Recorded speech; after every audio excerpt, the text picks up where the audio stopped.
మూలధన రాబడిపై పన్ను మినహాయింపునిచ్చిన కేంద్రానికి కృతజ్ఞతలు చెప్పేందుకు రాజధాని రైతులు ఈ రాత్రి ఢిల్లీ వెళ్తున్నారు. కేంద్ర ఆర్థిక మంత్రి అరుణ్ జైట్లీని స్వయంగా కలిసి కృతజ్ఞతలు తెలిపేందుకు 2 బృందాలుగా ఢిల్లీ పయనమవుతున్నారు. ఓ బృందం విజయవాడ నుంచి, మరో బృందం హైదరాబాద్ నుంచి రాత్రి ఢిల్లీ వెళ్తుంది. రైతులతో పాటు మంత్రులు నారాయణ, ప్రత్తిపాటి పుల్లారావు, ఎమ్మెల్యే శ్రావణ్ కుమార్ ఈ బృందంలో ఉన్నారు. కేంద్ర మంత్రి జైట్లీకి కృతజ్ఞతలు తెలియజేసి అమరావతి రైతుల తరపున సన్మానిస్తారు.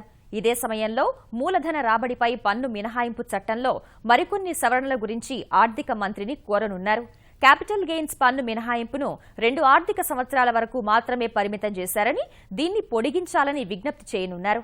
సిఆర్డీఏ పరిధిలో వెంచర్ల అభివృద్ధి, రహదారులు, మౌలిక సదుపాయాలను కల్పించేందుకు కనీసం 2 ఏళ్ల నుంచి 3 ఏళ్ల వరకు సమయం పడుతుందని తెలిపారు. మౌలిక సదుపాయాలతో కూడిన అభివృద్ధి కనిపించనిదే ఫ్లాట్లను కొనుగోలు చేసేందుకు ఎవ్వరూ ముందుకు రాలేరని వివరించారు. ఈ పరిస్థితుల్ని ఆర్థిక మంత్రికి వివరించి చట్టానికి కాలపరిమితి విధించకుండా రైతు ఎప్పుడు విక్రయించుకున్నా తొలి విక్రయం వరకు అనే షరతుతో చట్టానికి సవరణ చేయాలని కోరనున్నట్టు చెప్పారు.